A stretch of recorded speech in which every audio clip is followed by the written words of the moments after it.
and that the sunshine, that you're able to feel it in some way, shape, or form. Um, Especially, you got to make the most of it because it's leaving, not to be like the bearer of bad news, but don't be waiting for for the other day. Like today is your day, make it work. So it's so good to be with you for March. My name is Dr. Roberta Suzette Hunt. I use she, they pronouns, and I'm the equity facilitator, or the facilitator of the Equity Advisory Group for our Interstate Bridge project. Yamaya,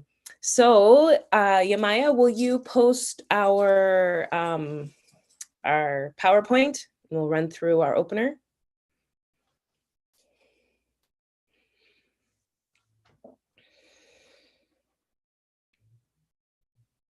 Great. Closed captions are in English and Spanish. English closed captions are available within Zoom and YouTube. Users can follow this link to view both English and Spanish captions in a separate browser window. ibr.news/captions. Next slide. So reminders, we encourage EAG members to turn on your video, especially during discussion, because we love seeing your face. Please say your name when you begin to speak. And we all need to work on that one. If you experience difficulties, please contact program staff at 360-329-6744. Public input. There will be an opportunity to provide brief public input later in the meeting today. To submit input after the meeting, email comments to info@interstatebridge.org with EAG Public Comment in the subject line. Call 888-503-6735 and state EAG Public Comment in your message. For our agenda today, we start with an icebreaker. We go to our program administrator update, our community engagement report, a visualization exercise, workforce market study, discussion about the Hayden Island Transit Station, public comment, and close. And we're set to close at about 7:30 today. Icebreaker. So name and pronouns, affiliation. If you could be any springtime plant or animal, which one would you choose and why? And how does this choice reflect your connection to nature or your commitment to environmental stewardship? I love you, Maya. All right. So who starts? I got to think.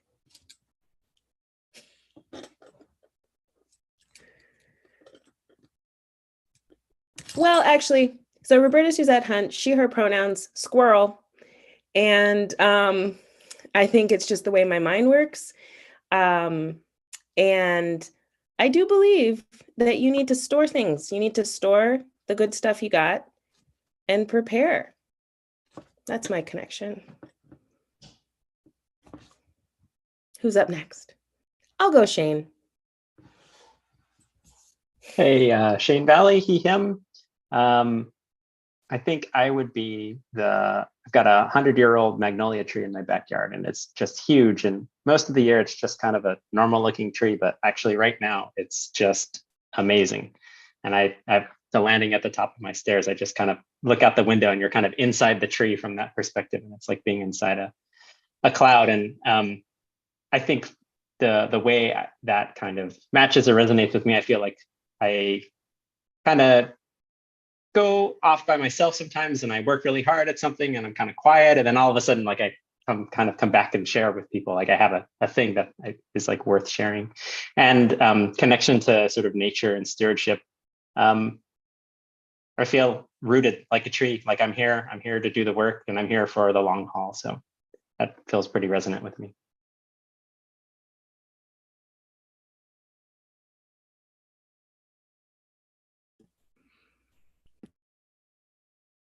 Well, I'll go.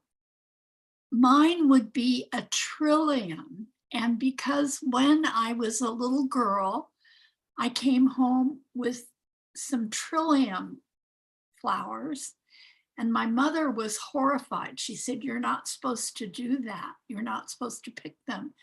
The police will come get you." So I'm sure there are lots of trilliums today because I was so scared to pick them. That's mine.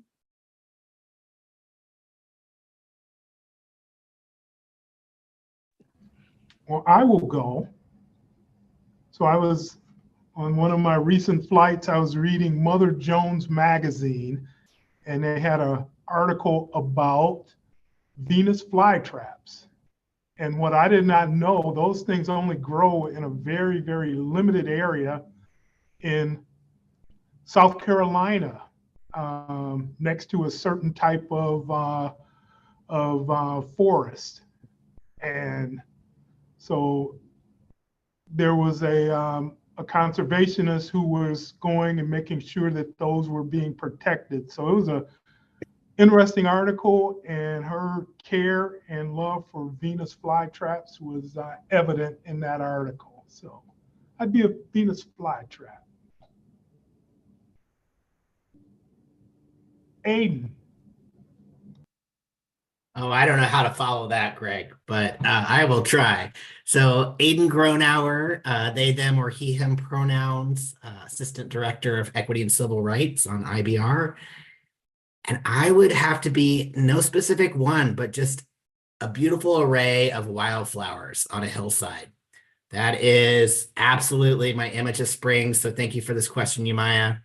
I think how that draws me back to stewardship is just how much we need to protect our wild lands that are out there. And some of the most beautiful things are not even flowers we can name, but just the fields of wildflowers that pop up first in the spring, which is kind of what I do. I pop out of my shell in the spring and soak up all the vitamin D.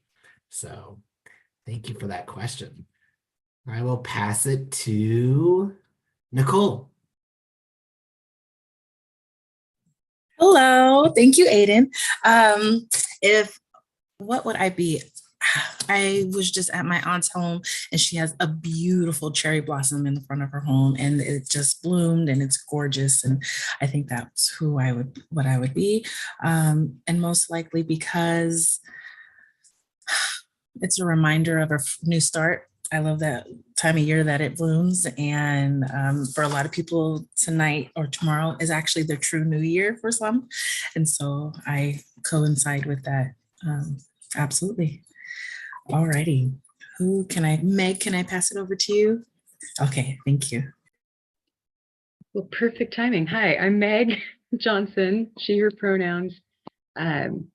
Affiliation, I am a private citizen from Clark County who is representing on this group, and I'm proud to do it. I love this work.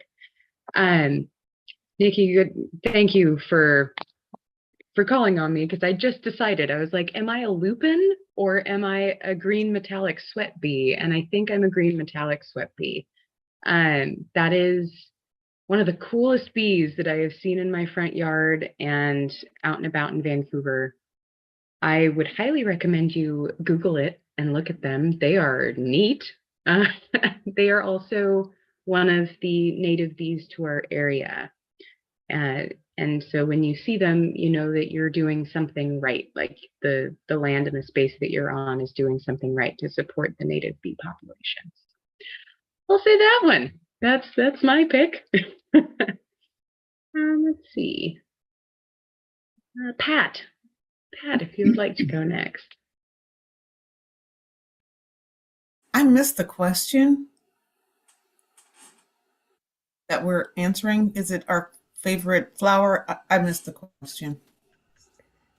So let me look it up. So our question is,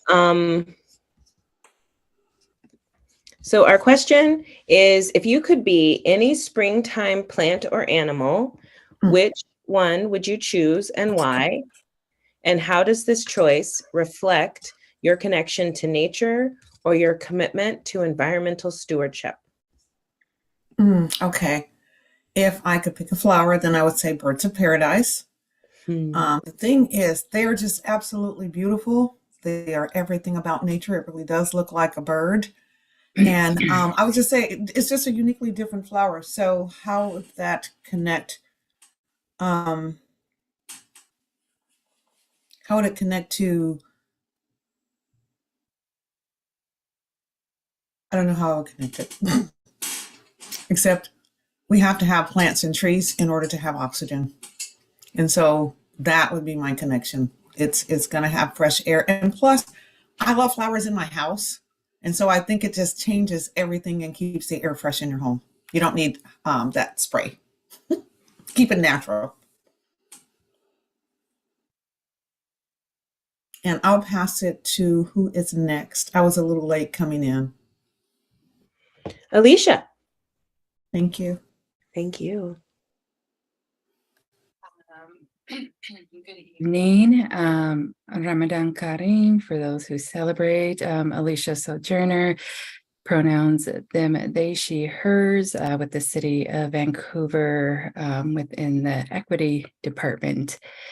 I would probably double back on Meg and say a B. And I am extremely deathly allergic to bee pollen, like where I carry 3 EpiPens on me and Benadryl, because it truly is life or death. And so while I would love to have a yard that is bee friendly, I keep it as bee friendly as possible, because that moment is either my life or the bee's life. So in this moment, I choose, at least me, in my own yard. So I would choose a bee because I know how extremely they are important for our environment, and they tell a story of our harvest in so many ways. And so that's what I would do. So thank you. That was hard to think about. John, have you gone yet? I have not, thank you. I was going to do the cherry blossoms, but I'll do something else. John Gardner, he, him, Chief Equity Officer for TriMet. I'll do the daffodil. I was actually on a hike the other day and just turned a corner and came onto a field of daffodils. So I just like the cherry blossom, sort of a sign of spring to come. I've never seen them by themselves, so I like the fact that they're together and there's sort of a little bit of sunshine on the ground. I believe they stand for like new beginnings and rebirth, hope, and good luck, which I hope I bring to my friends, a little bit of those things. So yeah, that's what I would say. And let's see, I've been paying attention, but Sabrina, did you go already? Yes.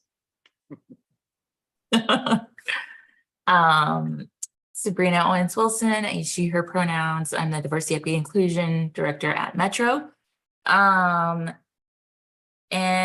it's been too much of a Monday for metaphors for me. So I like lilacs, and I'm very excited about and inspired by all y'all's ability to do it right now. But I'm committed. I will pass it to Erica.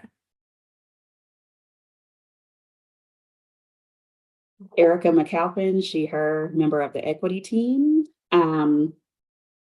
So I don't even know if this is the technical name for this animal. Because I'm not from Oregon, but in Central Oregon, we have what are called rock chucks, and they come out in spring, and that's how we know that spring is officially here. And there's an area in front of the old mill, if you've been to Bend, and they just really, it's like rocks, and they come out, and there are a lot of them right there on the grass, and they're cute little squirrel looking animals. But and then in the fall they go back in. So that really, I'm like Aiden, that describes me and my relationship with winter. I will pass it to Yamaya. Thank you, Erica. Hello, everyone. My name is Yamaya Ruiz, she, her pronouns, part of the equity team. I love your answers, by the way, and I love that you know the names of your flowers and trees. And Alicia, I really appreciate that you love bees because actually, despite being allergic, because I know there is an aversion to bees because there is a lot of allergies related to them, but they're so important to nature. And one of my favorite, I think I will be a dahlia, and I will be a maniac dahlia, which is a beautiful, huge, colorful dahlia because one, they're great for pollinizing agents, so they help the bees around the world. Two, they go through this process where the more you cut them, the more flowers they give you. And I just think that's beautiful because it speaks to the resilience, which in turn, it speaks to nature and how resilient nature is and how it shows over and over again that even going through cutting and through going through the dark side, it blooms even more beautiful and with more strength. So yeah, thank you everyone for sharing. I love hearing all the answers. And let's see, I will pass it. Who hasn't gone? I'll pass it to Shilpa.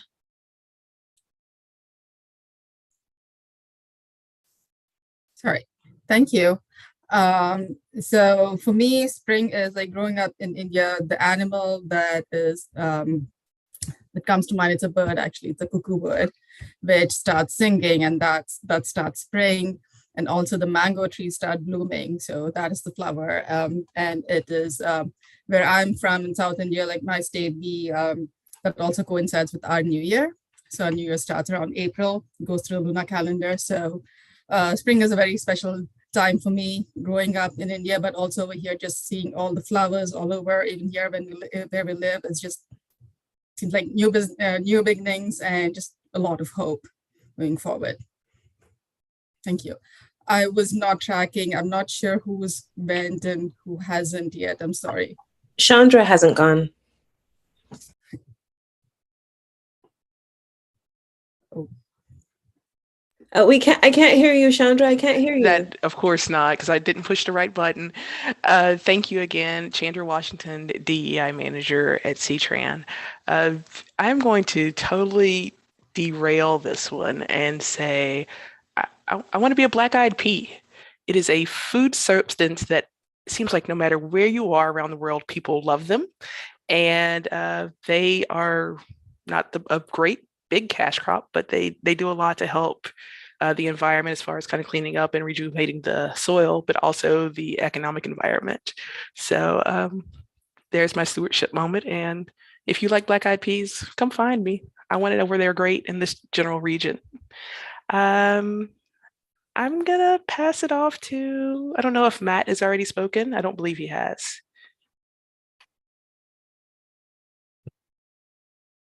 Hello, everybody. Matt Demmel on the IBR program. Spring for me is I love just the birds. I think I'm gonna pile on what Shilpa said. I love the birds in my backyard chirping, waking up to the sound of that. And one thing in particular on our project site that I really enjoy this time of year is when you're driving to the office, the yellow daffodils that are on the slopes of the ramps are really kind of special. They always enjoy those every year. I'm going to go ahead and pass to Rob.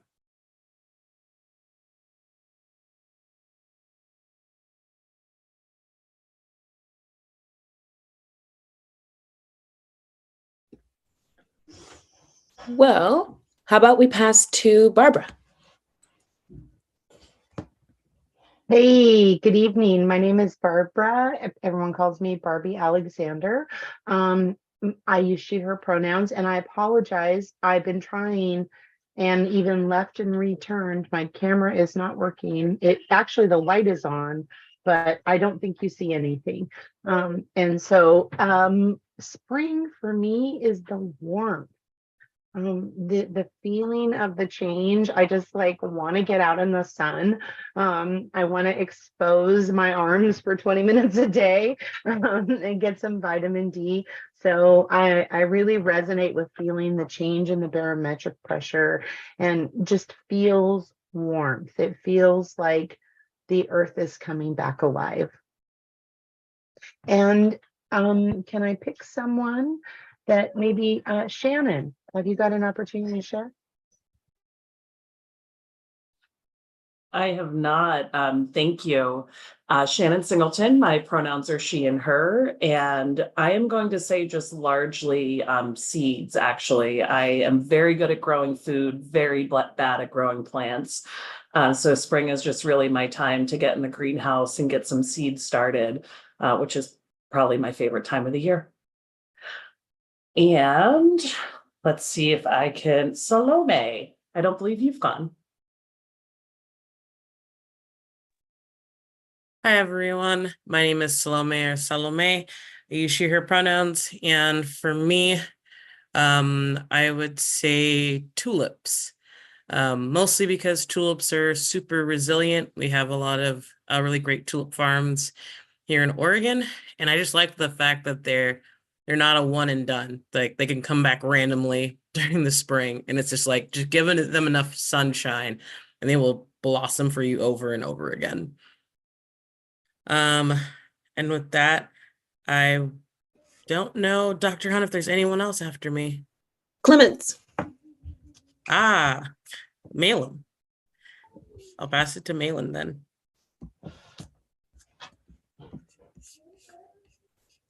All right. So, and then Tanya, and then we will move on. Okay. Oh, Sorry. there you are. I was clicking the unmute, but didn't work. So it's spring flowers, right? Things like that. If you're into them. Yeah, well, I live in a place that has an overabundance of blackberries, and I don't think they are an invasive species because they're fantastic. And so I keep an eye out for when the blossoms start to pop out. So it's not yet, but you know, it's coming. Love it. Love it. All right, Tanya. So I'm going to say a cactus. They can survive through anything. They're resilient. They flower. They can be prickly, but they can survive during anything. So I'm gonna go with a cactus. I really wanted birds of paradise, but that was taken. I love that. Thank you. All right, so we're going to go to our program administrator, Greg Johnson, for our update. Himaya, thank you. Well, once again, good evening, everybody, and thank you for joining us for the EAG. This is always an excellent meeting, and look forward to the conversations we're going to have tonight. So as far as the program continues to be very busy. We have had a number of outreach events. We had a community forum with Odyssey World International Education Services. We also had a listening session with that same group. And we had a listening session with the Slavic Community Center. So this is part of our commitment to making sure that we are reaching into the community and reaching parts of the community that generally would not participate on a program like this. The next group we gave a tour of the bridge to was a multilingual group, and it was a community-based organization. And we also did a press conference, a multilingual press conference. And that was, they asked some tremendously good questions. And once again, showing our commitment to making sure that if English is a second language, or you're in a community that heavily speaks one language or another, we want to make sure that you feel that you can participate and be involved in this program. So we also had an executive steering group, and for those of you who don't remember, the executive steering group are the 10 partner organizations, along with a representative from both from the community advisory group, that would be Ed Washington and Lynn Valenter, along with the CEOs from the DOTs, the cities, the ports, the MPOs. So we met, had a great conversation, got them up to speed. We had not spoken with them since, or as a group since last November. So this was good catching them up on everything that is going on the program. So let's go to the next slide. So we had a little excitement week before last. As many of you heard that the governor of Oregon released that Oregon will no longer be looking to toll I-205. So we're working with WashDOT now to have Washington become the toll administrator for the bridge. The governor is still very much in favor of and recognizes the importance of being able to toll the I-5 bridge to raise funds to help build it. So the commissions in both, the transportation commissions in both Oregon and Washington have come together. They created a subcommittee that will be looking at all of the issues related to tolling on the I-5 bridge.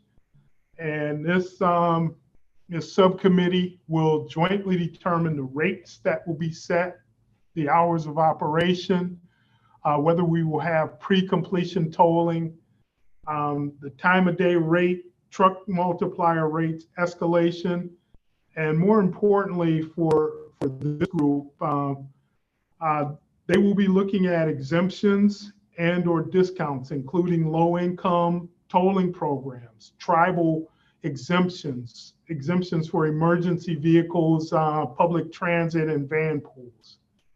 So this will be, they will be having ongoing conversations, and their next meeting will be April 19th, which anyone can tune into and listen to their conversations. But before I leave you, there's a couple of other things that are still going on. We are still having conversations about the draft supplemental document that's still being worked on with our federal partners. It's taking more review and more oversight than we anticipated, but we are still working hard to get that done.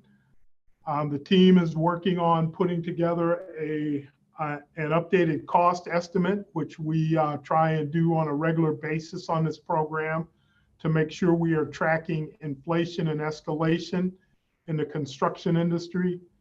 We're also putting together a delivery plan of how this program will be delivered. So those are the things that are keeping us busy, keeping me up at night. But I'll take any questions that you may have.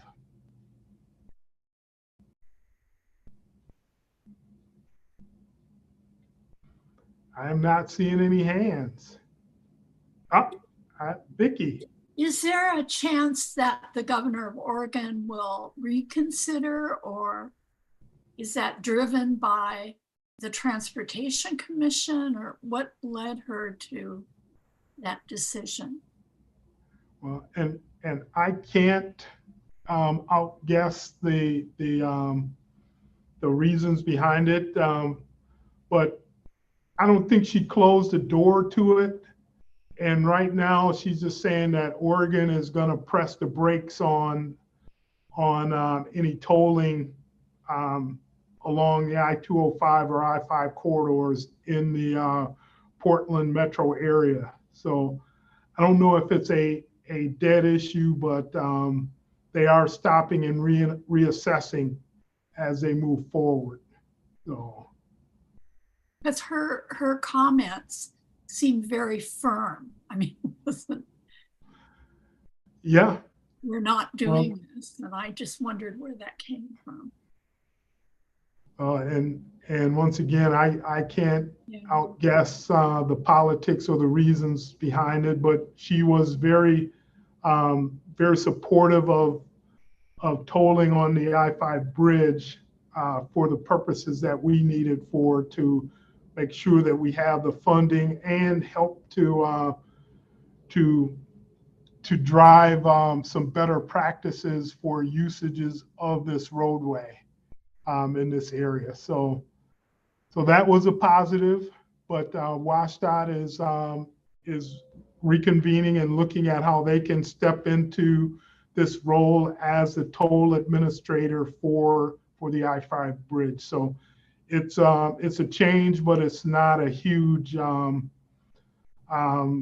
issue for us as we move forward. Other questions or concerns?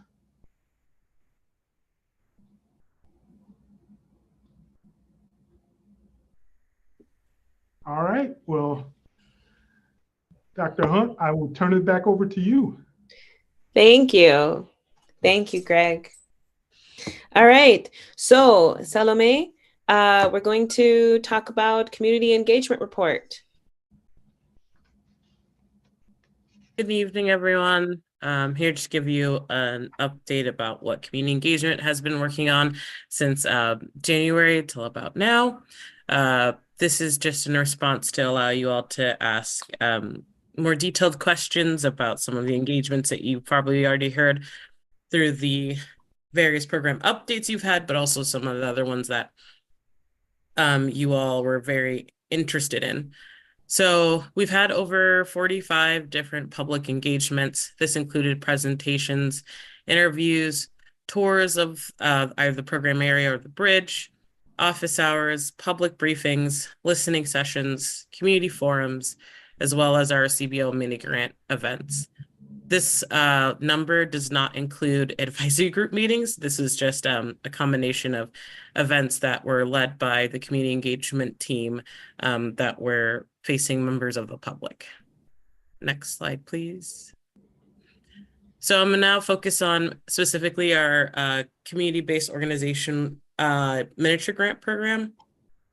On the screen here, you see the 8 different organizations who participated in our community-based organization mini grants for this cycle. We have the Seoul District Business Association, Partners in Careers, Independent Living Resources, Sakura 39ers Youth Association, the Slavic Community Center of the Northwest, Odyssey World International Education Services, Kadagasa, and the National Alliance on Mental Illness, specifically their Southwest Washington chapter. Next slide, please. So here we have specifically what our mini grant cohort did and their numbers. So they hosted 7 listening sessions, 2 community forums, which were in-person events. And we had about 235 community participants. So these are members of the public, and about 97% of those who participated were from an equity priority community. I want to just highlight this number real quickly. The reason why we have it at 97 is that these events were all advertised with a focus on our equity priority communities, but we wanted to make sure that we didn't change how anyone identified. And so even if we did see that maybe someone marked themselves as not from one of these priority community members, but access translation needs or accessibility needs, we still wanted to respect how they self-identified. And so with that, we had 97% of participants self-identify as from an equity priority community. Next slide, please. So here on this slide are some of the things that we heard during this engagement period. We heard a lot around community members having difficulties connecting with the environmental evaluation process. We were heard from community different recommendations on outlets to reach out to and other places to meet and see other community members.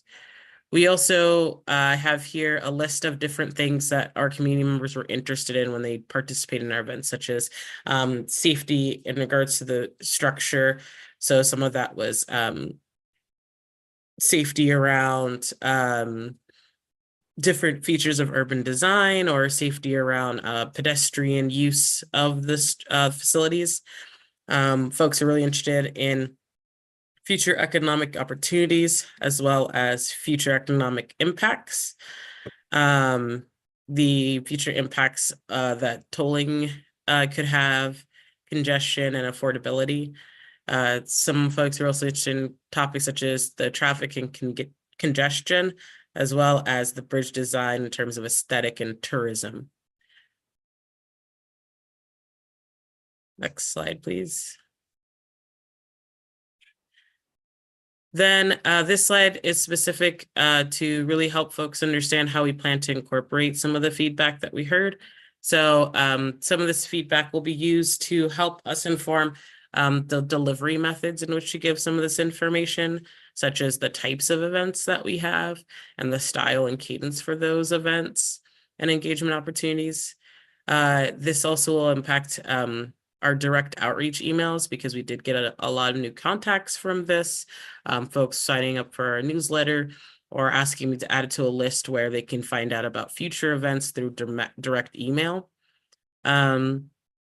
We also will use this information on how we share our share information and what we share after meetings, such as like meeting notes or presentation notes or additional resources. So the other thing is that the feedback given will help us develop future communications and our slide deck development. And then lastly, this feedback will help us in terms of how we decide to close back those feedback loops to show people how we use their data and their feedback. So that way they can not only have their feedback incorporated, but how do we tell them that we incorporated their feedback and show them the ways in which we did so. And so lastly, we have some upcoming engagement opportunities. As mentioned in the slide previous, some of these engagement activities were things that we took from feedback from these previous sessions. So some of it is a public briefing on understanding the NEPA process and environmental impact statements, what to expect in the draft supplemental environmental impact statement, some listening sessions on what is being studied and why, as well as an equity roundtable, mostly focused on participating in the draft supplemental environmental impact statement and the public comment period. And so I'm happy to answer any questions that folks may have of the, I know, very high level overview of what we've been doing on community engagement.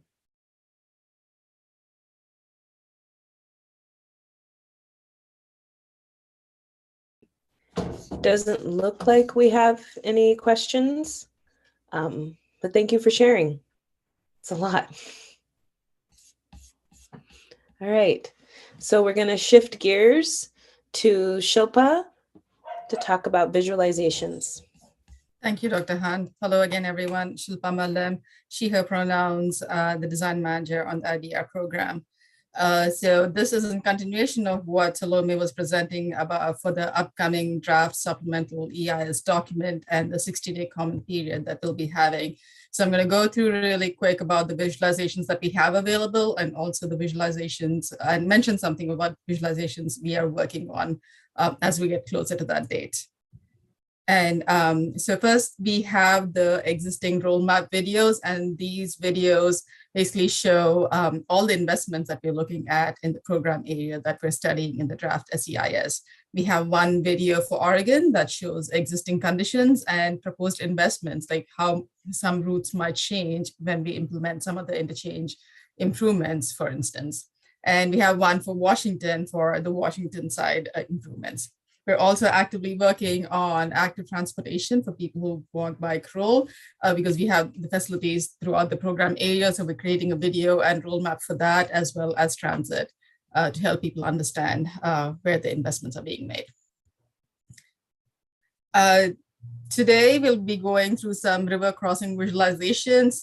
We're not into detailed design yet. These are just conceptual level visualizations to see how the bridge might look. We're looking at 3 different bridge configurations in the draft SEIS. As you can see, one is the single level configuration, the other one is double level, and then a movable span, which is a lift span like we have today. These images are not meant for decision making or narrowing of options. That will happen after we get the feedback during the comment period.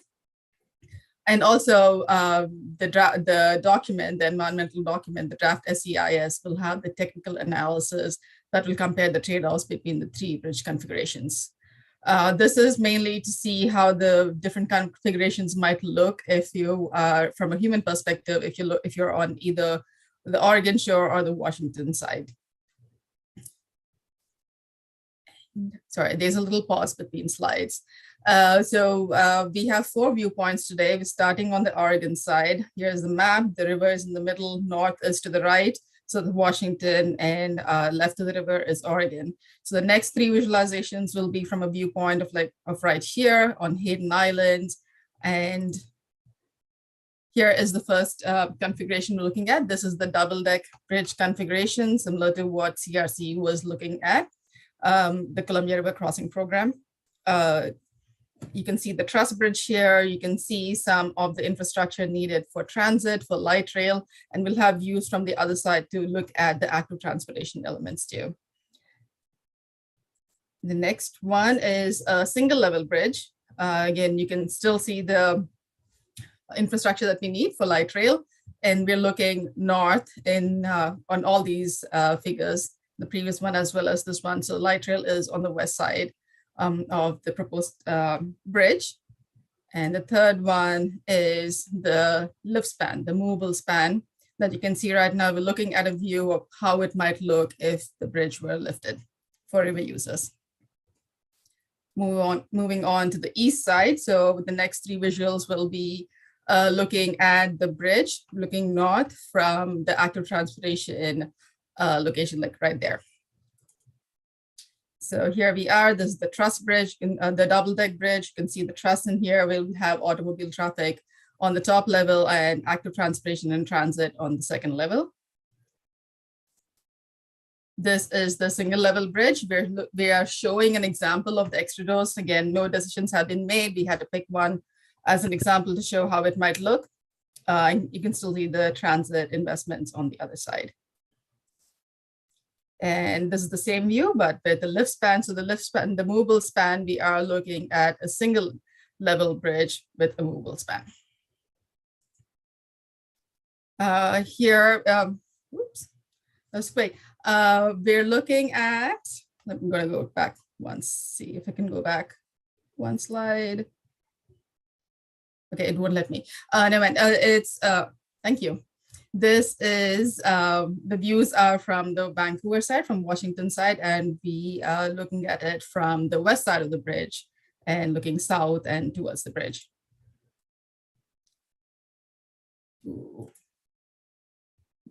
And here we are, okay, the double level bridge. Sorry, there's a little delay, but on my side, I think. So double level bridge, the truss bridge. We're looking at it here. It's also the Port of Vancouver development area, and we're working with the port to understand their plans so we can coordinate. And you can see the active transportation bridge coming down from the bridge to connect to the Vancouver area. This is the single level bridge, the extra dosed again as an example, just like we looked at from the Oregon side. And you can see the active transportation again, and also the transit elements. And lastly, on this side is the single level bridge, but with a movable span, the lift span here. And the last 3 viewpoints will be from the Washington side, standing on the east side of the bridge and looking at the bridge south as well as looking west. This is the first example, the double deck configuration, and you can see the active transportation elements here. It's a little tough to see the transit from this standpoint, like we did from the other side. This is the single level bridge. And you can also see, it's not really clear, but you can see how we're trying to connect the active transportation elements to existing facilities that exist in Vancouver, as well as Oregon on the other side. Here's the last visual that we have, which is a single level movable span, looking at the bridge from the Washington side. Now I went a little quick, but I'm happy to take any questions that we may have.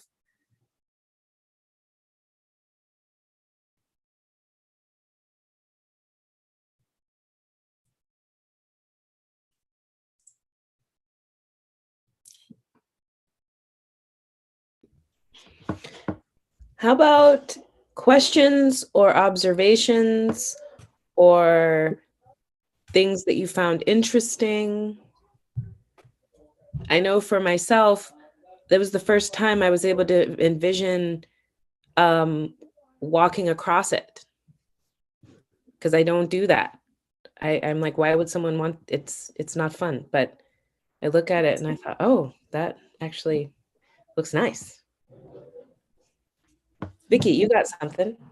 Well, I'm curious whether the lines on light rail always have to be overhead. It's a good question. I think that's what we're looking at right now. And I know it's not final design, but I think that's what we're looking at right now. Matt, I don't know if we have more information than that at this point for the light rail. Yeah, I can say that the existing TriMet system uses the overhead contact wire, the pantograph, which is that little piece above the top of the car that makes contact to the wire, which is how the light rail vehicle is powered. That's currently how the TriMet fleet is set up, and that is how all the light rail vehicles are powered under the current system. Well, I've been on TriMet's, email thing when something goes wrong. And I get a lot of emails, but I'm just curious about it. If there's any ice, for some reason, the ice gets stuck on the overhead. So during the winter, if it's cold enough, that seems to be an issue. I don't It's certain. Yeah. Extreme weather certainly can be, absolutely. TriMet does have maintenance programs in place to work through those extreme weather events, and operations programs, I should say. Yeah, it's frequently, if it's under a certain temperature, they have to slow it down to like a certain minimum, like 25 miles an hour or something. And then sometimes when the ice gets stuck, it's a pretty big ordeal to get it off for whatever reason.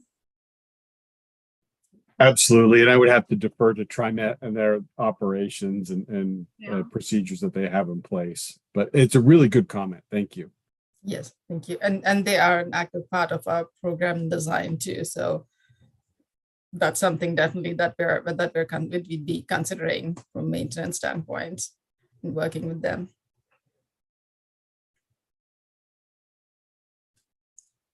Any other thoughts or feedback or anything else that you might want to see or anything that wasn't clear? I did go through it a little quick in the interest of time, but also it's trying not to be repetitive. So.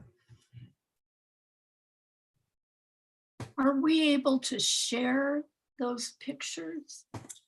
We do. We can send it. They're online. We put them online so we can share a link so you can have access to the pictures and look at them also in detail. And I think they're also in the presentation in the slide deck too. Right. Yeah.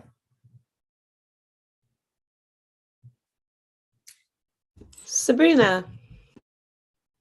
Hi, Sabrina with Metro. Thank you for walking us through the visualizations. I was curious, I wanted to see if you could talk about, I'm just remembering early in some of our EAG conversations, some of the questions around accessibility of the visualization, and as this starts to become real, how folks with different disabilities are able to interact with the visualizations and representation of what the bridge will look like. Just curious what the thinking is in this phase of the project. Yeah, so we've been discussing internally with that team that those are some of the next steps that we would like to see. And when we're looking at the role maps, like I said, we're actually working on it, trying to make sure that all the colors that we're using are the right ones, so people can understand that, everybody can understand that. But I know when we did the MLPA, the modified locally preferred alternative, we also had a tactical, I think I don't know if I'm saying right, like a model, so people could understand the difference between the two and the change types on Hayden Island. So we're having internal talks right now about like what could we do, especially as we're coming closer to the draft SEIs and public comment period. We don't have anything yet, but we're actually trying to work internally to see what we can do to share the information. Thank you for that question. Appreciate that. Yep.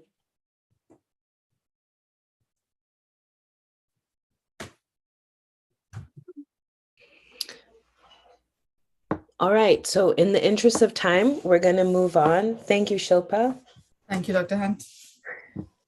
So we're going to go to Aiden and Kelly for the workforce study.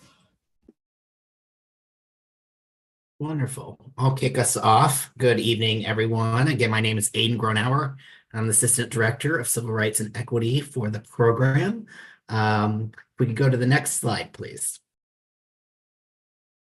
So I wanted to first off say thank you for the opportunity to present to you all tonight on some informative and innovative work that the IBR program is doing related to workforce.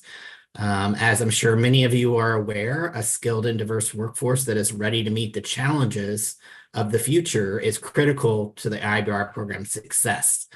With the national construction industry's workforce shortage, along with an increasing number of large infrastructure projects in the region, the IBR program recognizes the need for all of our public agencies across the region to actively identify and implement strategies to improve workforce readiness.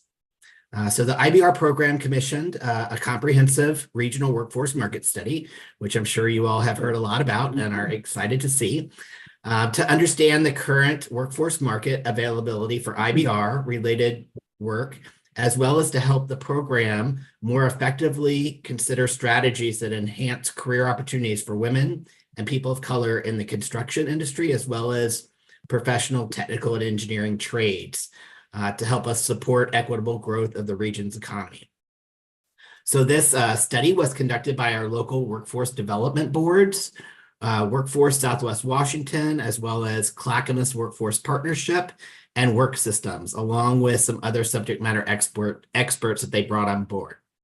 This regional workforce market study is a key step in understanding the potential gaps in the current and projected workforce needs to support IBR and infrastructure projects in our region over the next 5 years. The study identifies opportunities for consideration that could help support and ensure equitable economic and workforce development for this program.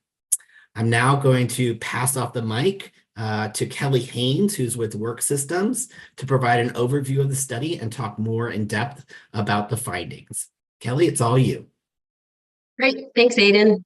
Hi, everyone. My name is Kelly Haynes. My pronouns are she, her, and I work for the local workforce board, Work Systems, that serves Washington and Multnomah counties. And it's an honor to get to be here with you all today and to share the findings and recommendations from this study. And I see some great partners in the audience, so I'm glad to share these findings with you all. So like Aiden said, our research team was made up of the 3 local workforce boards that serve the local labor market, Work Systems, Clackamas Workforce Partnership, and Workforce Southwest Washington. We also partnered with Dr. Maura Kelly from Portland State, who has extensive experience in research around diversification of the trades for many years. We also worked with our regional economists from the Oregon Employment Department and Estelano Advisors, which is a advisor across the country that helps to look at best practices in workforce equity and other public policy. Next slide. So building upon prior research from 2018, this is a much needed report that updates regional data that will help local policymakers and electeds have a clear picture of the regional workforce equity needs for green-lighted public infrastructure work. This study was commissioned in May of 2023 by the I-5 Bridge Replacement Program. Next slide.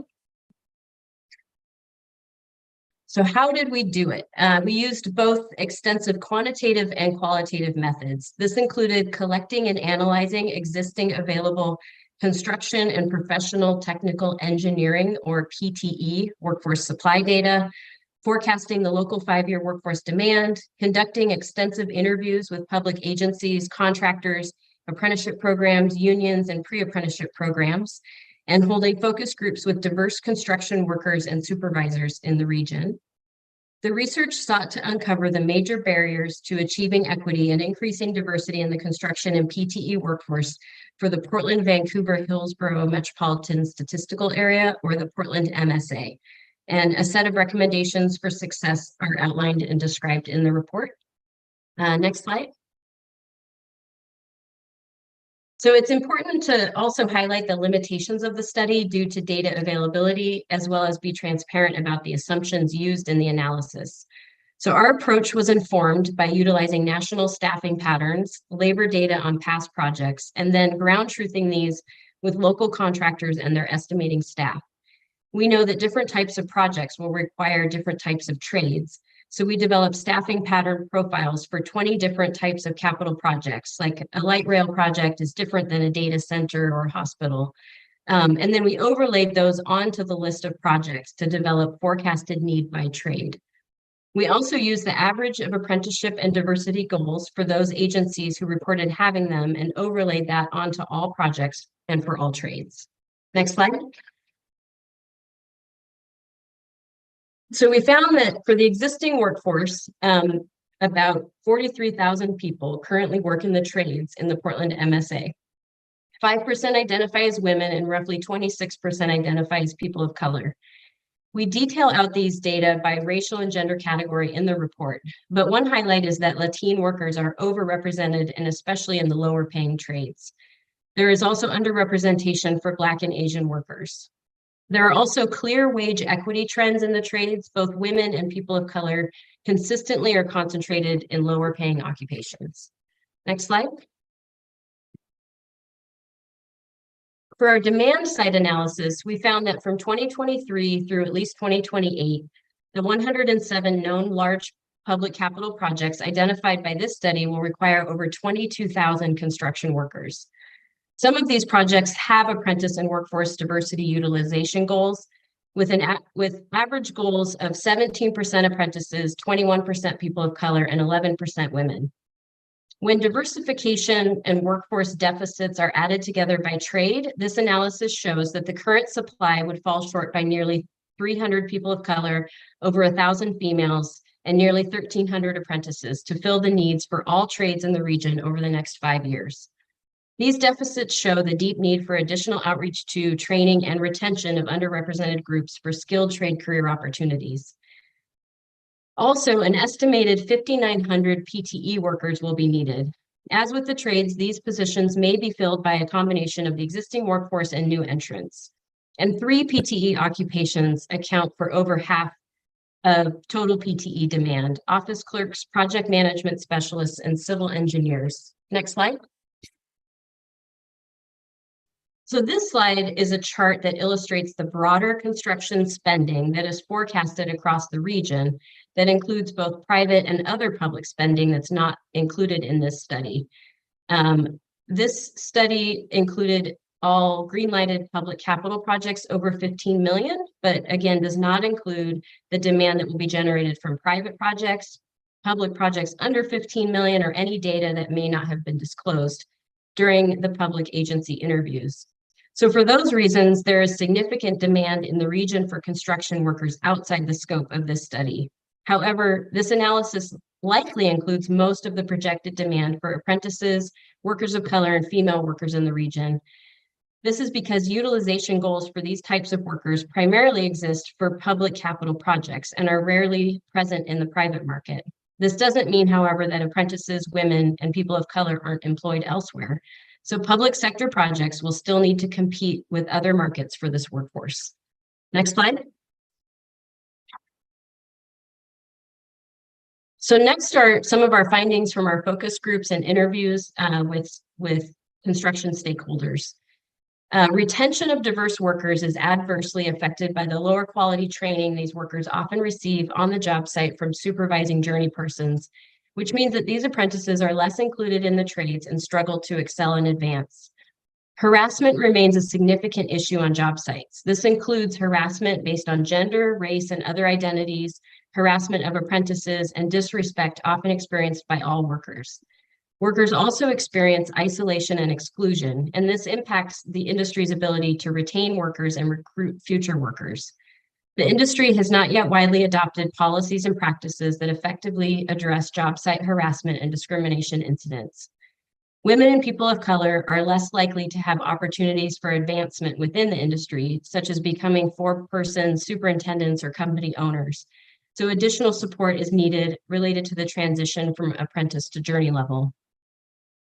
Real-life financial hardships or unexpected life situations often arise, like family care needs or transportation issues, especially for early-term apprentices who may have limited or no savings, which can be enough to prevent them from continuing with their careers.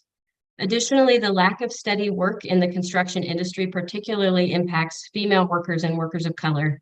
Studies have shown that these workers work far fewer hours annually than their white male counterparts. Also, both the cost of childcare and the access to childcare, especially for non-standard shifts, are a barrier to success for parents in the industry. And requirements for long shifts, changing schedules, and non-standard work hours without options for flexibility pose challenges for workers, especially those with caregiving needs. Next slide.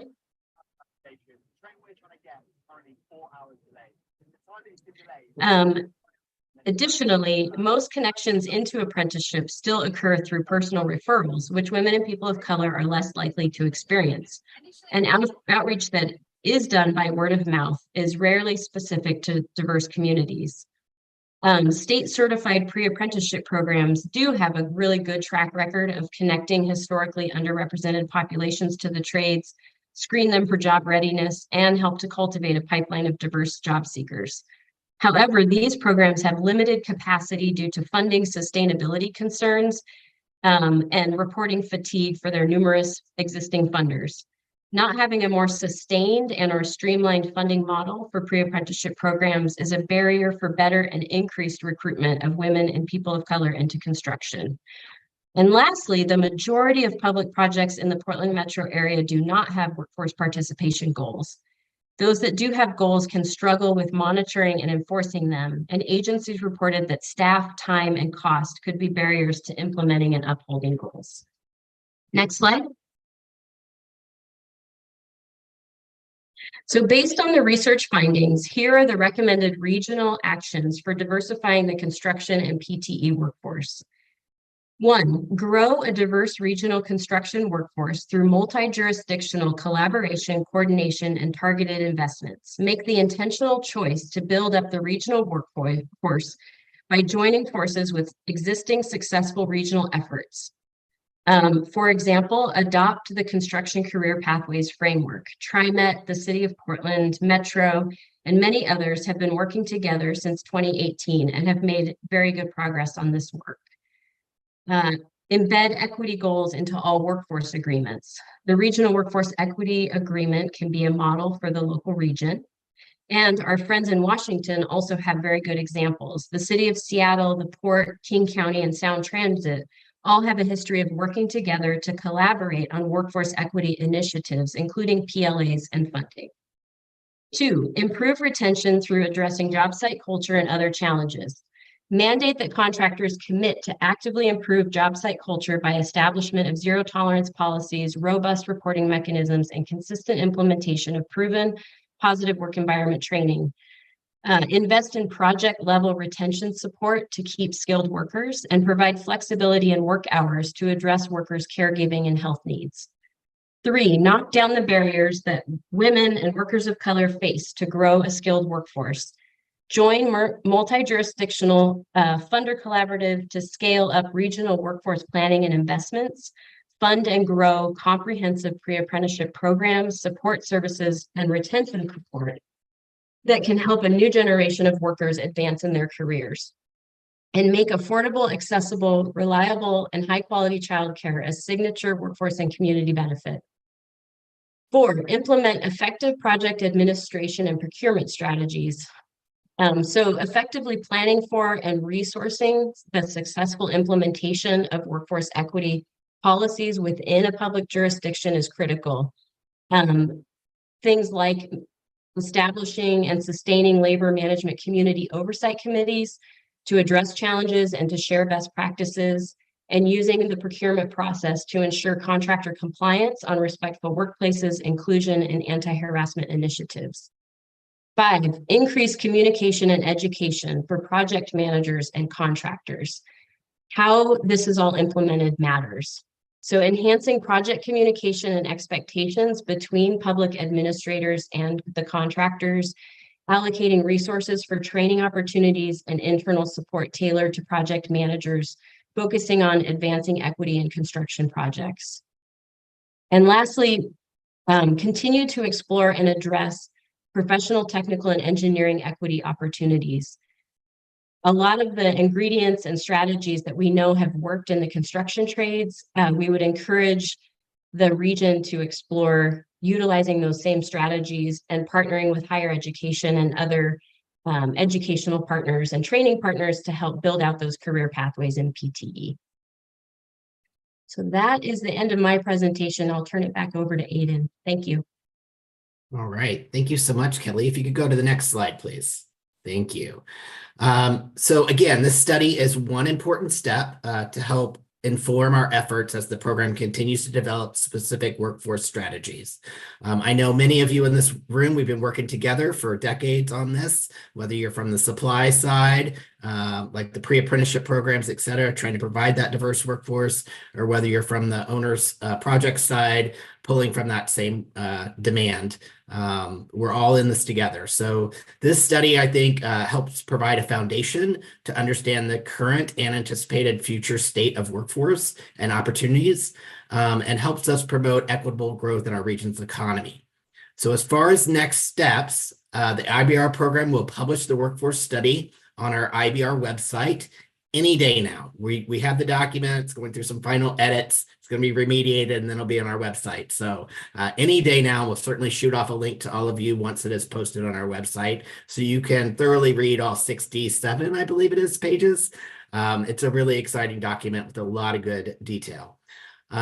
We've also been taking this out to our advisory groups. So you are one of those groups that we're hoping to receive your advice and recommendations of how we can carry this forward as a collective effort. We'll also analyze any recommendations that come from the advisory group, such as yourself, to look at potential program actions and then develop action plans for the implementation of any of the actions we are going to be moving forward. So I thank you all so much for your time. And now I'd love to open it up to any questions the group might have.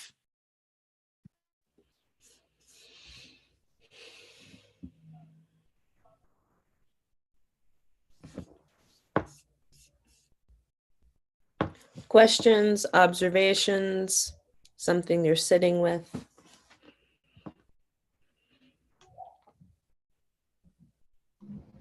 Sabrina. I really can't find my raise hand button. And as much time as I spend on Zoom, it's unacceptable. So I apologize. I see you. I see you. Sabrina with Metro. First, I want to just thank the IBR project team for doing this study. These market studies have been critical to our ability in the region to advance rate or workforce equity strategies. And so an update from the 2018 report is just a huge asset to the region. So thank you very much. And I am excited to read it. I cannot wait. So I'll be waiting for it to post on the website. I think I don't have a question, just a couple comments that I wanted to kind of double down on the recommendations.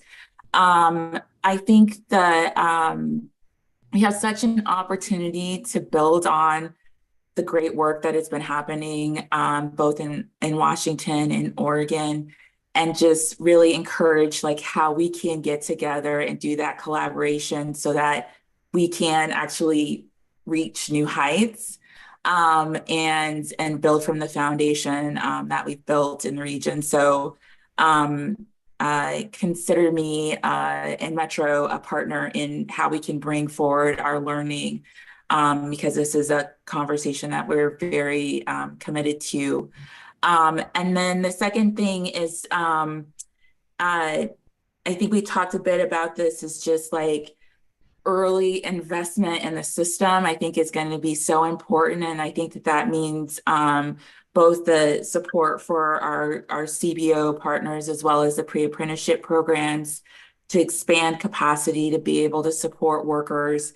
Because, you know, we are talking about people being able to journey out on one project, and like it is just such an exciting opportunity. And so how are we also investing in that growth of our partners that do that hard work of supporting workers that face the most barriers? And so I have a lot more thoughts, but I'll stop there. Thank you for this work. I'm very excited. It's the realness of it coming together. Thank you. And so the stack is Chandra, Greg, Alicia.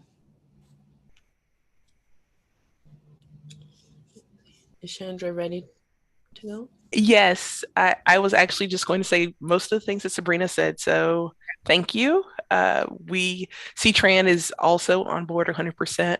To see people grow in this industry is so important. And for us to have the ability to share with people that opportunity to do that. So whatever Sabrina says, C-Tran's on it as well. Thank you. Thank you. Thank you. Greg.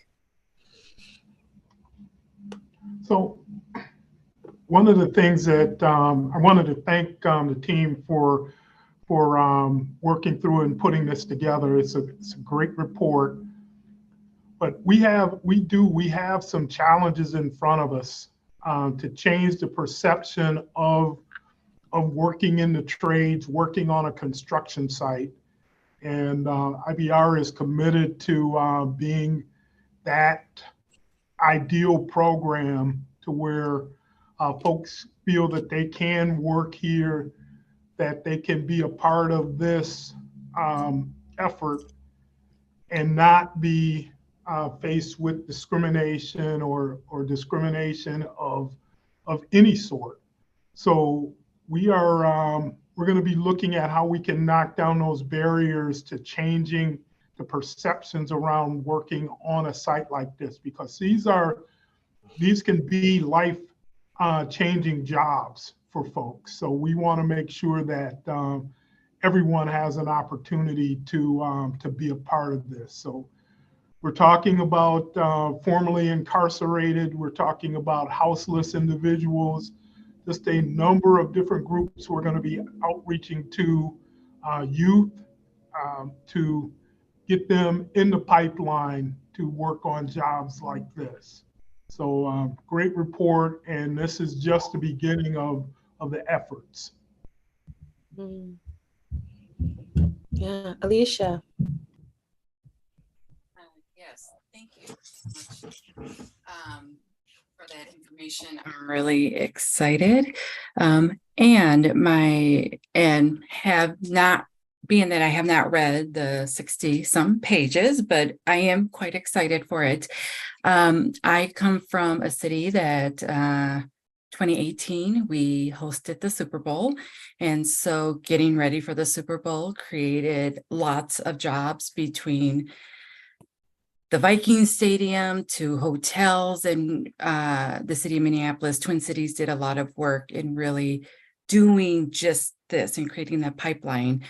However, once the Super Bowl was done, those jobs were done, and we had hundreds of BIPOC and women who were faced without jobs. And it's kind of that thing, you know, first to come in, first to go out. And so I'm hoping a part of this conversation is just going above and beyond. And maybe that's not for IBR, maybe that's for other partners within the region, but having this intentional conversation about the after. Because once the bridge is built, what other big major infrastructure projects do we, I mean, we do have them, but so I think there's a and conversation, and maybe that's more regional than bigger than IBR, but I just know from experience, we had thousands of folks laid off and without work, and majority were the BIPOC and female. So just something to amplify and think about. Thank you, Alicia. Kelly.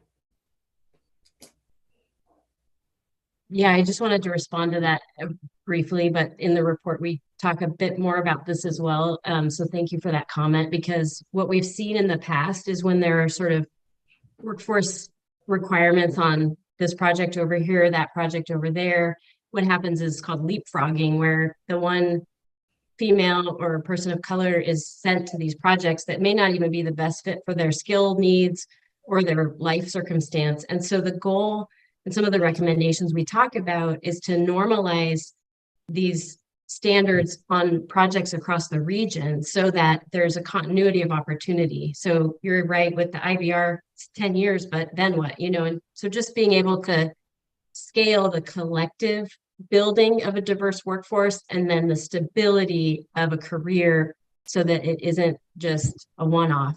And also, I think what we're starting to see with construction careers, there's a regional workforce agreement that now is on about $2 billion worth of work greenlighted. And so now the contractors know it's like becoming normalized in the market. And that's the exciting part, is when it just becomes the way you do business.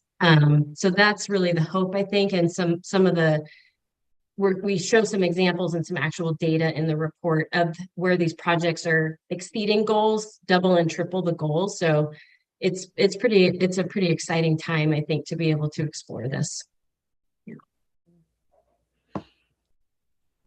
Thank you. All right. Pat. I can't hear you. Okay, sorry, I couldn't get my hand raised either.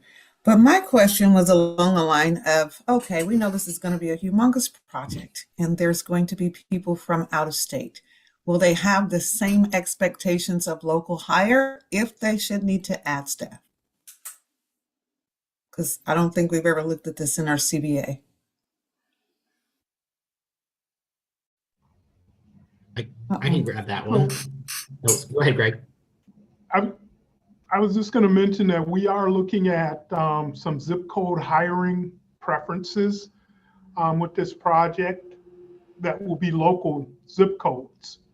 Like East County zip codes, because most of our people aren't living in the same place anymore. Yeah, we're going to look at the demographics of the BIPOC community and see where folks are and try and target those zip codes to make sure that there is that local reach out to get folks in the pipeline. So I'll flip it over to Aiden for further comments. No, that's absolutely correct, Greg. So Pat, we will be looking at economically distressed zip codes, local hiring preferences. We'll also look at guiding folks to programs such as yours at Constructing Hope and other programs to make sure that those folks that have been a part of a pre-apprenticeship program or apprenticeship program are brought into the fold. So there are different strategies we have in place. We can't exclude folks coming from out of town, but we're gonna put all our energy and focus into trying to get local as much as we can. John Gardner. Great work. I think I'm one of the OGs, been looking at this for a long time with a lot of people on this call. So I don't know if this is in the report, but obviously we have providers on this call. We have partners who've been doing this work. Is there any recommendations on when the program can start investing? Because obviously we do not have the workforce to move this project forward today. And to what Pat said, unless you go out of state or you start developing the workforce now, we will be going out of state to meet the demands, especially the equity demands. So do we have any sense of, when we recognizing, I've already heard conversations about bid packages. When can we start, finding collectively a pathway to find the resources to start building the workforce of tomorrow today? Yes, thank you, John. So if I can jump in, this study is the precursor to those actions to start doing the outreach. We had to understand what the size of the issue is, what the nature of the issue is. So we now have this report that will get published here, and that's going to give us a roadmap to how we reach out into the community, what things that the program can fund, what things our partners can help fund to once again start filling the pipeline and make sure that we have enough workers to accomplish, like I said, not only this project, but not harm other projects in the area by robbing those folks to come to IBR. So we're looking at this as not a zero-sum game, but growing the overall pool of folks who can do this work. But yeah, those action items will be coming based on what we have learned from Kelly's good work, Kelly and her team's good work on this. Sabrina. Just one more thought on Greg's earlier point about like how we start to change or make sure people know this is an opportunity that's available to them on the outreach component. I had the privilege of being at the kickoff event for the Women in the Trades event a couple weeks ago.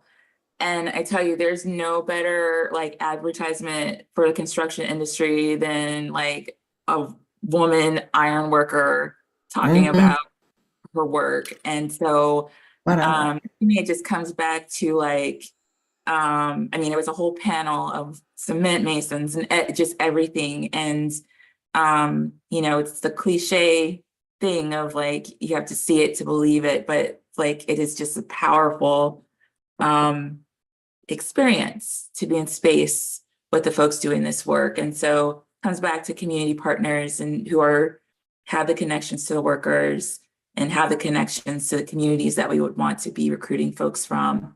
We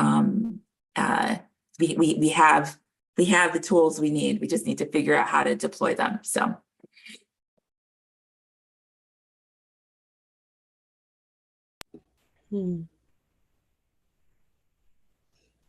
All right. Great. And I just always have to say as a plug for non-traditional learners, we you know, I think there's there's working with youth and introducing youth to this opportunity, and there's also working with older and non-traditional learners, and kind of people have many paths, and really staying open to that and bringing them into this opportunity. Awesome. And I want to move now. So thank you, Aiden and Kelly. And we're going to move to Malin and Ben with the Hayden Island Transit Station. Thank you. Everybody hear me? Great. Yeah. My name's Ben Dinas, he, him pronouns. I'm the urban design lead for the IBR program.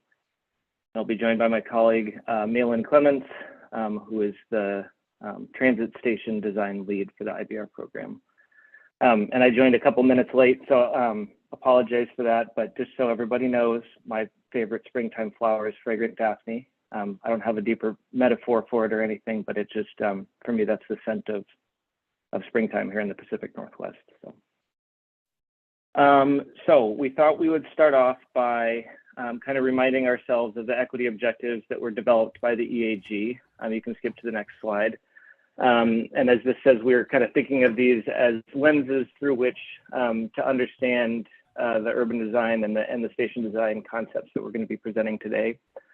So just a reminder, I won't read them all out word for word, but the high level categories are mobility and accessibility, physical design, community benefits, workforce equity and economic opportunity. So we just heard about that, and that's actually maybe one of the ones that's less driven by urban design than some of the other ones.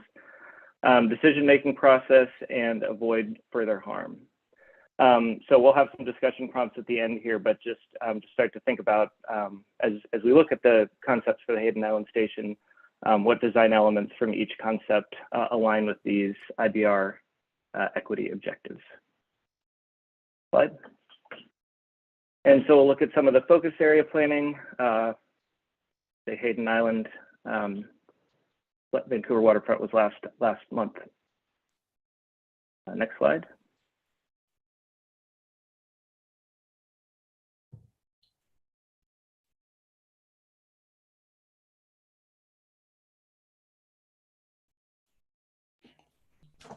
We seem to be having some slide challenges.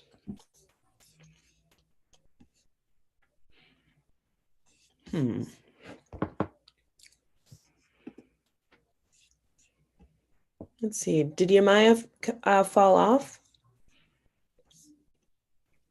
Here we go. Here we There we go. go. I fell off for a minute on my internet, but I'm back. Let us get us back on track. Apologies. Can you jump to slide 54? Yes. Please.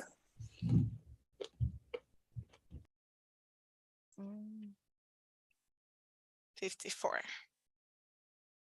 Perfect.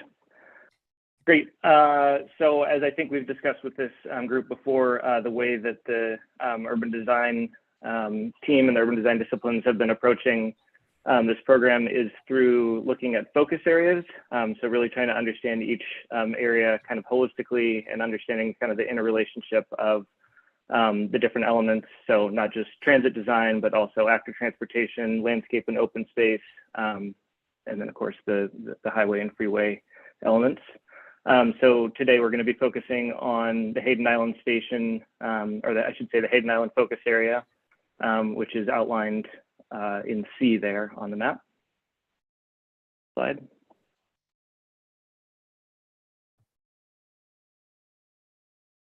And so just to, I guess, frame the way that we're thinking about these focus areas, they are existing places. There's an existing context that the program is going to be working within. And so as we're talking about these focus areas, they will include both elements that are part of the IBR program and its sort of interface with the local context. The focus areas will also include the broader context within which the IBR program will be fitting into. So that's based on existing conditions and also local plans for what might happen in the future, so that we're planning not just for what's out there today, but for the future. Next slide. And so we may have looked at an earlier version of this with the group, but just kind of a reminder to put the station itself in the context of the overall focus area. North is up on this one. So we'll kind of go through the different elements. So the darker kind of orange bar there, just below where it says North Center Avenue, just to the right of that. That's the station location. That's where it's currently shown in the roll map. However, the kind of darker dashed red line around that is the area within which the team has been studying where the station might land. And so you'll see some concepts within that range a little bit later. Go back. Sorry, we'll spend a little more time on this one. Thank you. And then, so the yellow areas around the station is station access. So that could be a combination of plazas, sidewalks, ramps, stairs, and elevators. This is being proposed as an elevated station, so there would need to be some sort of vertical circulation elements like stairs and elevators and potentially ramps. The blue kind of cyan, kind of blue-green arrows going east-west are the connections across what is effectively a barrier for the Hayden Island community, which is I-5. So that includes North Jansen Drive as well as Hayden Island Drive, which are existing connections across I-5. And then North Tomahawk Island Drive, that would be a new connection that's being proposed as part of the modified locally preferred alternative that does not exist out there today. So that would be a new connection and would be, a significant and important access street for the station. The gray dots with the bus icons are potential locations for bus transfer. And then just for context, you'll see some sort of purple and green colors. The purple is potential future development, not as part of the program, but just again, that the program is thinking about how it can respond to. And then the green area shown up there, up on the north end of the island, is a potential waterfront park that has been identified in the City of Portland Hayden Island plan. So before we jump into the station concepts, are there any questions or comments on this or any of the previous slides?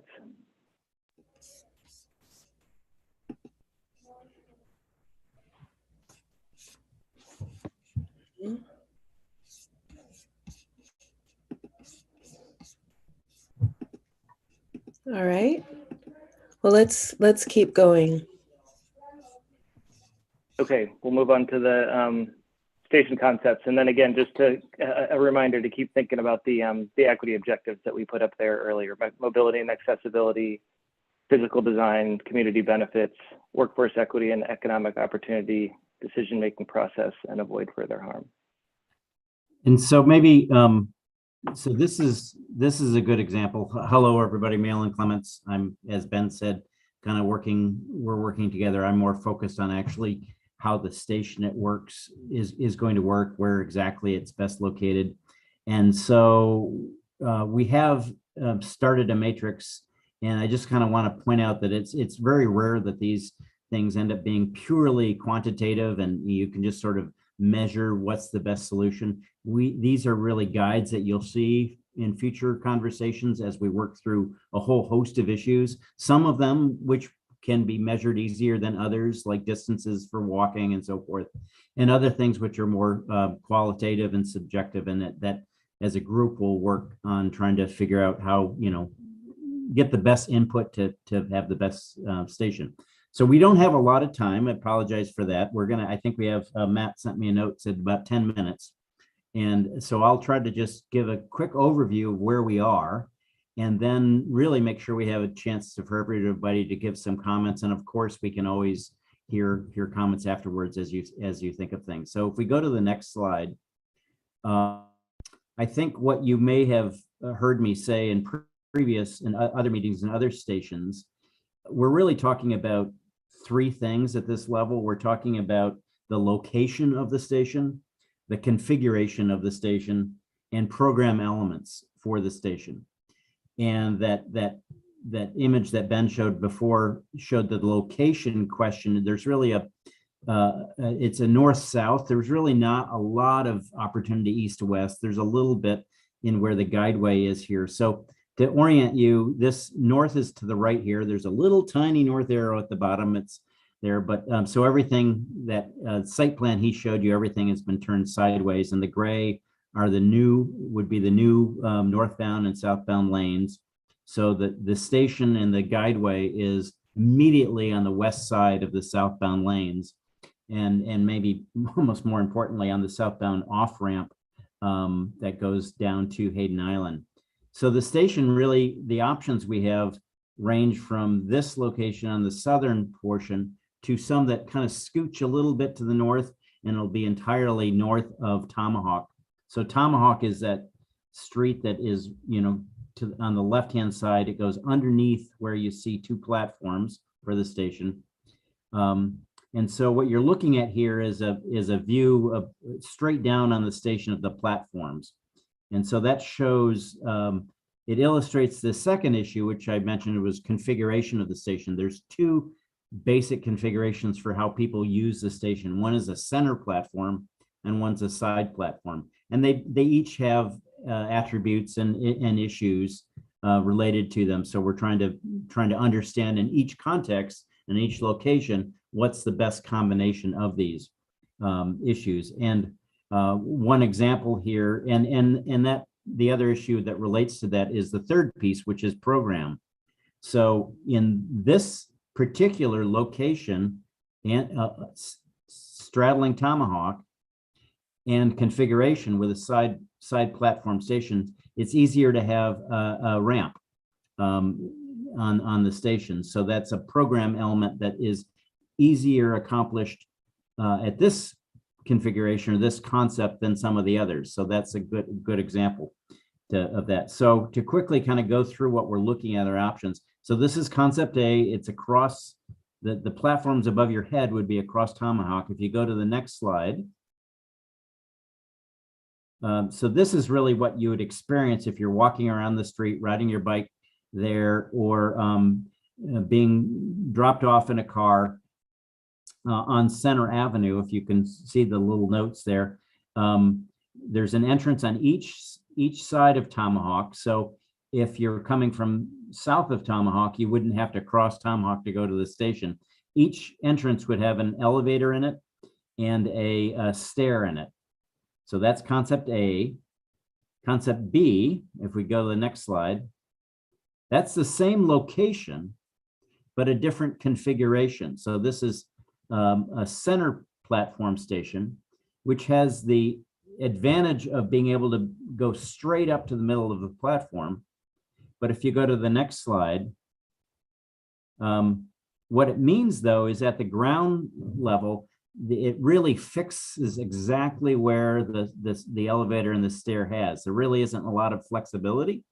So in some cases that may be just fine and even better than the others, but in other cases, having the flexibility of where you locate the elevator and the stairs, particularly with visibility and being able to be eyes on the street and stuff can change a little bit. So we're looking at those things, and we're here, getting input from everybody who would be users from different perspectives about the station.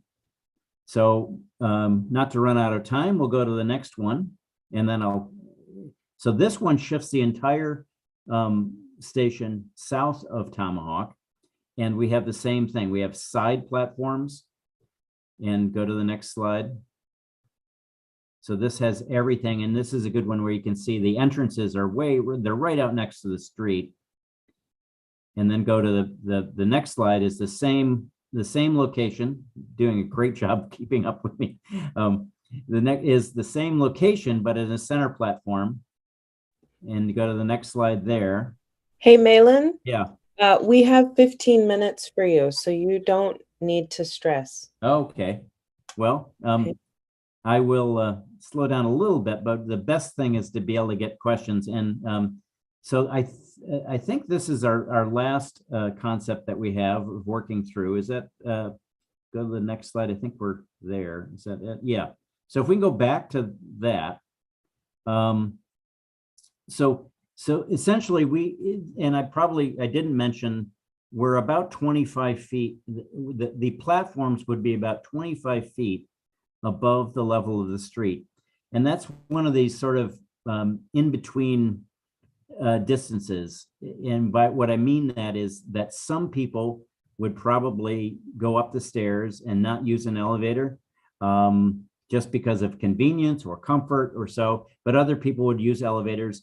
And a ramp, if we go back several slides, this one. So when the station is straddling Tomahawk, there's more space to be able to get a ramp, but it's a pretty substantial ramp. There's quite a few switchbacks to go. I don't know if anybody's used the ramp at Hollywood Station. It's quite an effort to do that. So that's a question. So it's when I say it's in between station, if it that's part of the question of the program.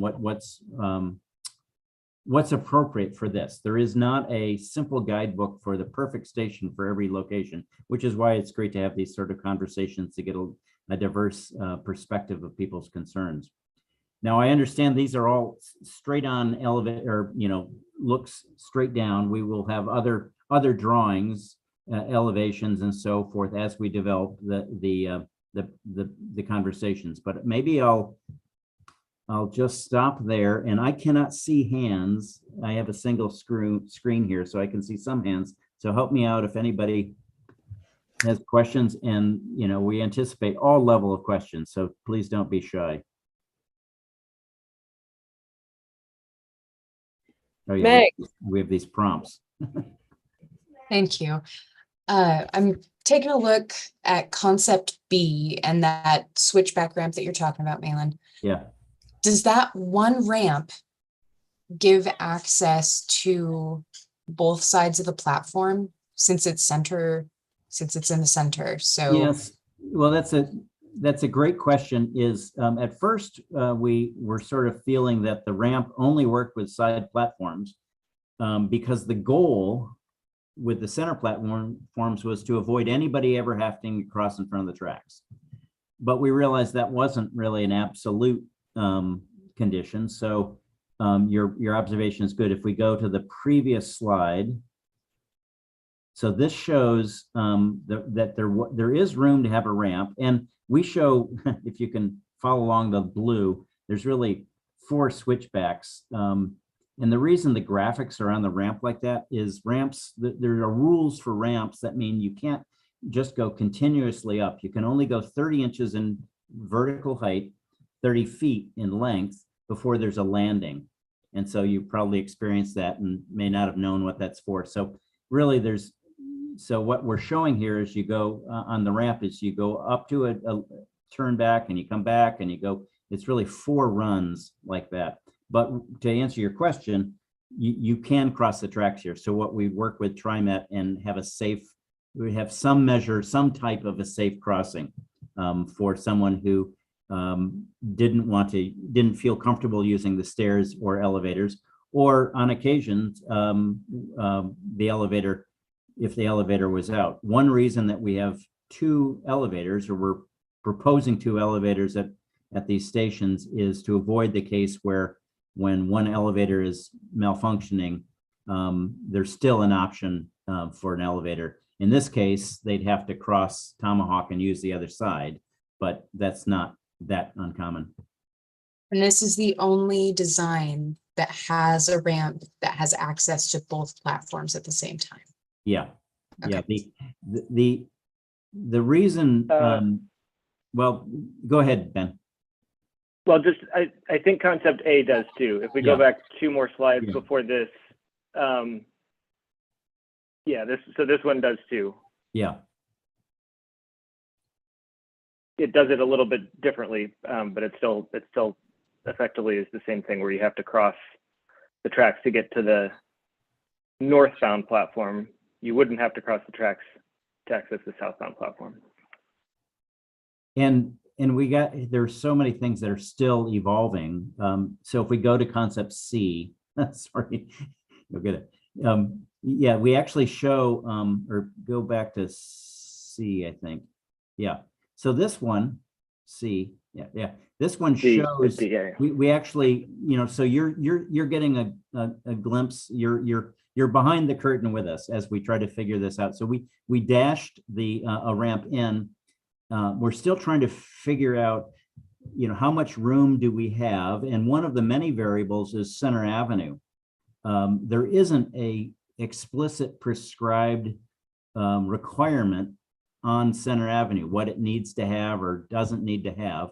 So that's one of the things. So if we put a ramp on this concept, it might have less space for Center Avenue.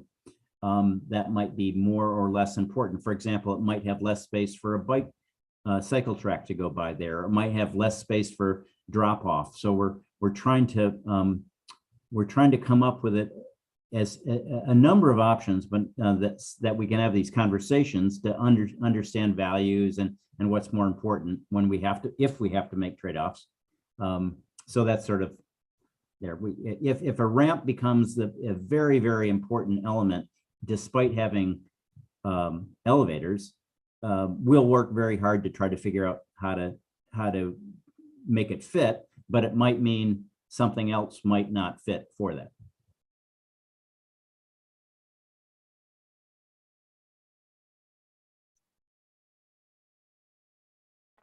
Vicky.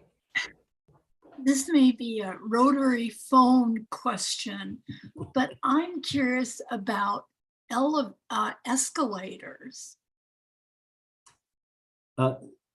That's a good question. Escalators, we have not really considered them a lot. They're a significant maintenance problem when you have stations which are primarily open air and not like subway and not covered up. You know, I think certainly all comments are welcome. And so generally they don't, escalators can add mobility, but they don't necessarily address a lot of accessibility, because some people have actually people with accessibility challenges have trouble using escalators. Yeah. So. Well, one comment is that, like, when I go into a public garage downtown, I'm always fearful going into an elevator and riding up if there aren't other people in there. I don't know why, but I mean, I would rather walk the stairs even if I have mobility issues. So to me, it's a little bit of in an area that's kind of questionable. And if there are not a lot of people around, that would be a consideration personally to me. Now, that's a great question, and it's a very commonly acknowledged challenge for any public elevators. The elevators, I think it's safe to say they would be significantly glass, but even with glasses on 3 or 4 sides, there's a lot of stuff in them there. It's hard to see inside. So certainly the awareness of making that as safe as possible would be an important issue.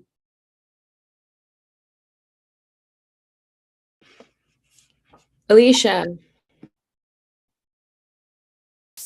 Thank you for this. Something I didn't realize until you just said it. This is all open air concept. So the stairs, the ramp, everything is exposed to our ever changing climate. Is that what I'm hearing? Well, that's the moment I said thing because these stations, and particularly this station and Waterfront Station, are more unique from what TriMet has had and the rest of the system. It's sort of TriMet is into new ground a little bit. So we haven't. One of the things I didn't say is when we say design, we're really at this point talking about the things I mentioned and not form and character. But one thing we're not showing weather protection here. These stations would have overhead and wind protection, but it's the amount isn't defined yet. And I think one question which will be coming down the road is for stairs in particular. Is it safer to cover them or consider them like an outdoor stair, which you see they're common all over the place. But how does TransLink feel they want to proceed with that? Taking input from us, the design team, and you, the equity team, and the community advisory team, and everybody. Okay, I appreciate that. I know weather out here is changing, and I was told coming from the Midwest, it don't snow here. Yeah. That was a lie. So, and as it continues to shift our climate, I just hope that response to ice and snow and severe weather is slow in the Pacific Northwest. And so I would just hope that there is some real intentionality around when those weather things happen, the response, if it's naturally covered. And I'm getting into the weeds, but weather and outdoor stairs can be challenging for a number of people for a number of reasons. Thank you. Good comment.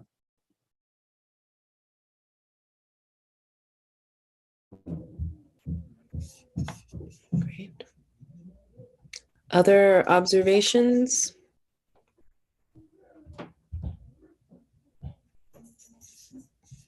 No.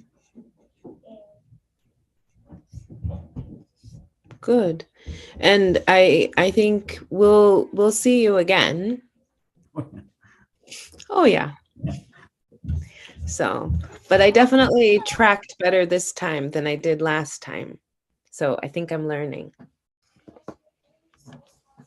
which is really good. All right. Yeah. Yeah. All right. So I think we are going to shift now. So thank you. Thank you. Oh,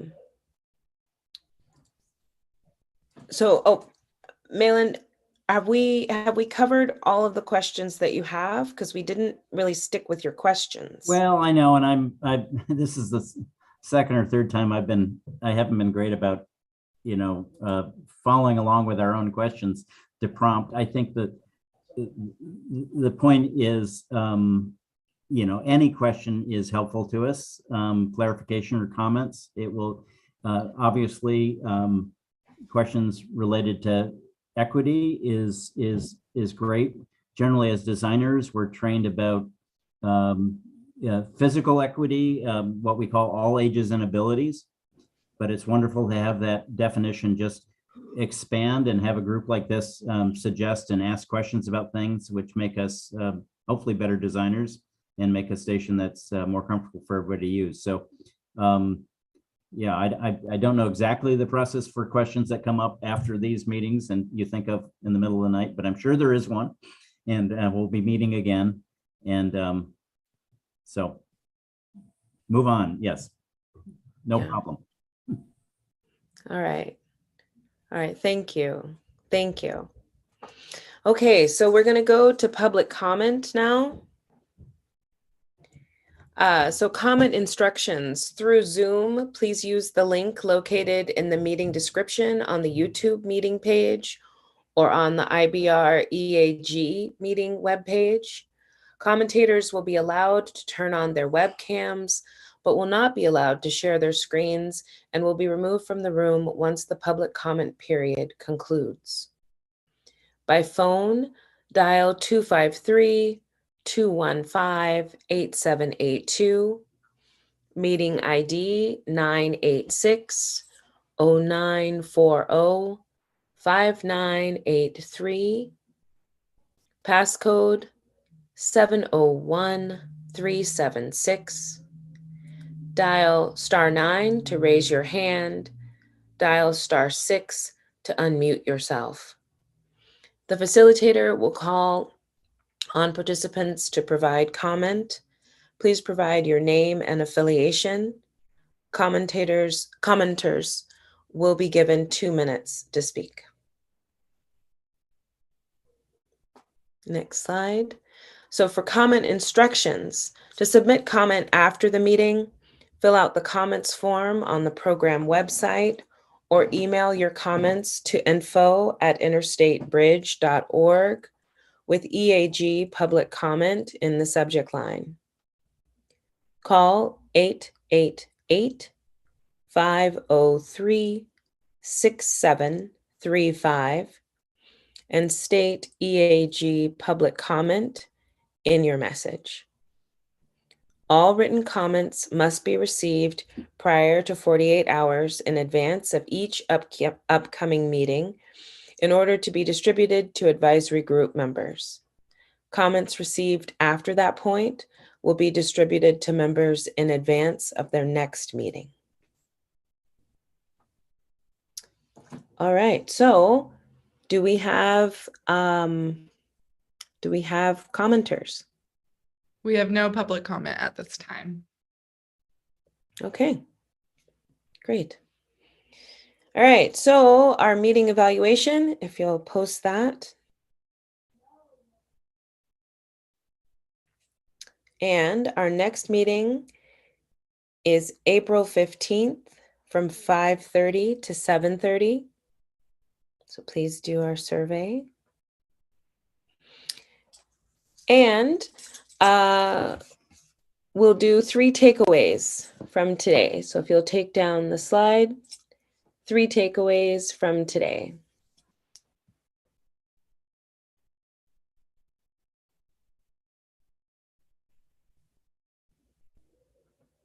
Meg, I knew it. I was like, Meg's back. It's I'm back and I'm here for my for my hot takes here. I am really glad that we're getting to see the designs of the stations. I think that's incredibly exciting. That's a great space that we can tell stories in, discuss the history of the space that the stations are located in, not only about the bridge, but about, everything, everything that's gone on that location. I think it's also something that I am constantly reminded of, that if we only build something to code, we're building the worst possible version that won't get us sued, right? So to design something that is elevated, not just to build to the standards that we have, but to go beyond them in every aspect of this project, I think is really important. Thanks, Meg. Yeah. 2 more. I'll jump in. Shane and then Yeah. Pat. I just really appreciated the sort of the energy and expertise in this room when we started talking about workforce. This can usually be sometimes a quiet group, but like the floodgates opened and we had like a really cool conversation. So I'm excited for more of that and to learn more from you all. Great. Pat. Oh, I can't hear you. You're muted. Mine was similar. Thank you, John. I wanted to ignite that we cannot produce workforce in 1 year. We do need some time to build up. And also for me, the design, I think this is great, but I can't see. Can I see a larger version of what it looks like, or will we have an in-person one so we can see a bigger picture? I like what we're talking about, but I can't fully see everything that we're discussing. Thank you. Thank you. All right, dear friends. Good night. Good night. Thank you for being here. Good night, everyone. Hello, everyone. Thanks, everyone. Good night.